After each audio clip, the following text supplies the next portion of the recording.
watching Local Access, Channel 29, exclusive programming for Comcast subscribers.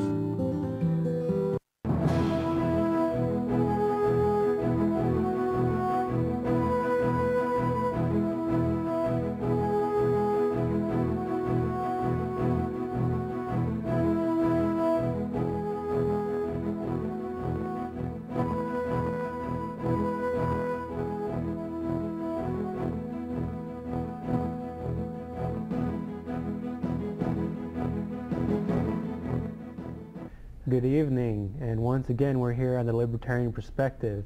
You may not recognize we have some new faces. Unfortunately, Doug Klippel couldn't make it, but I'm Philip Labe. I represent the Executive Committee of the Libertarian Party of Florida for this region in Northeast Florida. And here today I have Alan Valchek. How you doing today, Alan? Pretty well. How are you doing, Phil? Good, good. Great. Now, Alan here, he's been a libertarian for a little while, but he's newer to being active. He started coming out to our meetings last couple of months, so I wanted to interview him to give people an idea of what it's like, what the opinions are of someone that's new to becoming active to the Libertarian Party. Now, before we get into the interview, I did want to go over a few things. If you look at our program and you think, wow, Libertarian is what I am, I want to meet these people, what you can do is you can come on out every third Thursday at the Golden Corral, across from Tinseltown at 6:30. We have organizational meetings. It's a great way to meet people with like interests. It's a good time, so please come on out. Now, Alan, so what kind of things made you decide I want to become a libertarian? Well, I'd really have to go back to the 60s when I was growing up in Savannah, Georgia, and at that point, during the presidential election, Johnson versus Goldwater, I was like one of 5 young Democrats in the entire city, and every stop sign had a Go Goldwater sign on it. And I continued on, and then when I went into the service, my attitude started changing somewhat. I was like the election petty officer on board our vessel. And as I came out, then I became a Republican, and in fact, as a Republican for quite a while, was on the executive committee. About 10 years ago, I said, you know, things are really not going right here. There seems to be a growth of government, a growth of taxation. Small businesses are being harmed. I mean, just a lot of things that I thought were wrong with the Republican Party. And so I then decided, well, the Libertarian Party seems to have the kind of conceptual base and intellectual base and philosophical base that I follow with a good grain of practicality. I mean, everybody will tell you that, you know, notwithstanding the huge corporations and the problems they've had, like Government Motors, formerly known as General Motors, and, you know, some of the other huge mega banks, that small business is what is the basis of America. And I think that you'll find a small business owner really can relate to the Libertarian Party, as can people who believe in the First Amendment and the Second Amendment. Take a look at the First Amendment, which I consider obviously it's the First Amendment to the Bill of Rights. It's the one that all of our forefathers considered the most important. It's got our freedoms of religion. It also has our freedom of speech and the press. What's going on now is there is a move afoot to resurrect something that's called the, quote, fairness doctrine. I think I've heard about that. I'm a little concerned.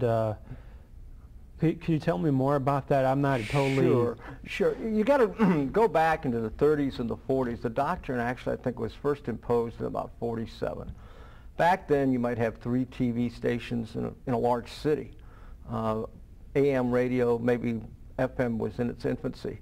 So it was proposed that, well, this is a limited asset, and somebody has a license to use it. Therefore, in order to be fair, if they get involved in some political type speech or something like that, they should give equal time. It's not the same thing as the political equal time thing, but it's very close, okay?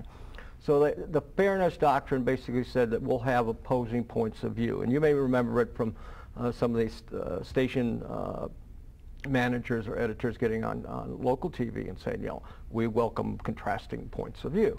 Well, there's a whole bunch of problems with the fairness doctrine, and finally, during the Reagan administration, it was thrown out. It became an official policy of the Federal Communications Commission, your FCC, Supreme Court upheld it in one case where they personally attacked a guy.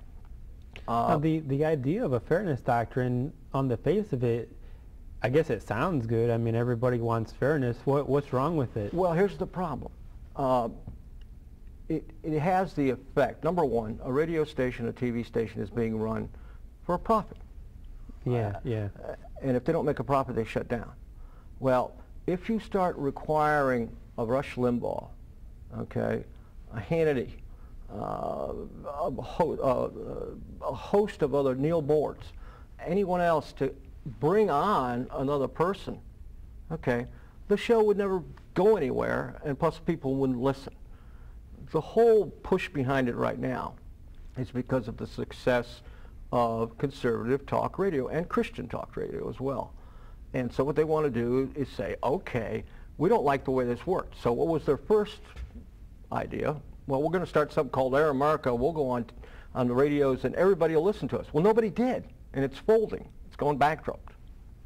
So, well, if we can't compete with them in the marketplace of ideas, let's just take away their forum. And so that's what's really behind the move to change back to the fairness doctrine. There's no fairness involved. It's just requiring someone to put on what they call contrasting point of view. Now, you and I are libertarians. We represent a completely different, in some respects, or certainly contrasting point of view. If every time somebody makes a statement, are we supposed to be there? Is a Democrat supposed to be there? Is a Republican supposed to be there? Is a communist supposed to be there? Is a fascist supposed to be there? It would never end. The effectiveness of it would mean that all radio stations would be doing nothing but radio and maybe the news. I mean, excuse me, music and the news. Yeah, that sounds complicated. I can only imagine if I was running a radio station, if I had to worry about a government regulator deciding whether or not what I aired was fair, I would probably just keep away from that type of thing. Yeah, you keep away from any other type of controversy. Now, besides the things that the Libertarian Party favors, which I sum up in 4 words, less taxes, less government, there's a lot of local things that are of issue. And we could take a look at the budgets of the city of Jacksonville for the last 15 years. And here's one up there, and I think, Phil, what that's got there is the ones from 1995 to 2004. Well, it certainly doesn't look like it's going down. No, it's a horrendous increase, and that shows an increase in actual dollars from 1995 from about $650 million to 2004, $1.1 billion. Now, they put in a fudge factor, which are the small columns which are still going up, which are allegedly adjusted for inflation and population. I don't know what their inflation factor is, or that is, what is the basis? Is the CPI adjustment? I don't know what their population basis is.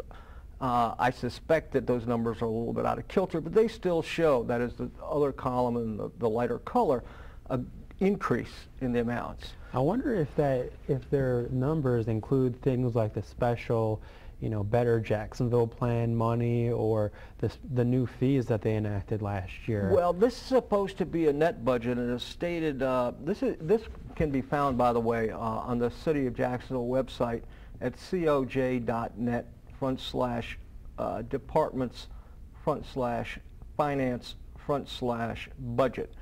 And this is from what's called a budget in brief. It's about a 25-page document for a number of years. There's also the actual budgets there, but they're like 400 pages, but sometimes you have to get down to that and take a look at it. Now, if we take a look at the next chart up there, this one got 3 columns there, and this one represents the budgets from 2000 to 2009. And you notice what they did here, unlike the previous budget, in the starting year, they made their factor for inflation and their factor for inflation and population equivalent to the actual dollars. So already skewed from the previous years. And the long and short of it is, in actual dollars from 1995 till the present day, we're looking at an increase from about $650 million to $1.6 billion.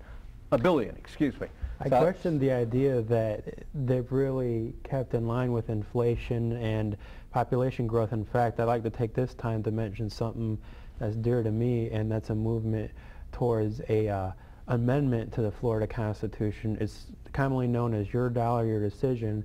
And in fact, for anyone out there that wants to know more about it, you can go to www.yourdollaryourdecision.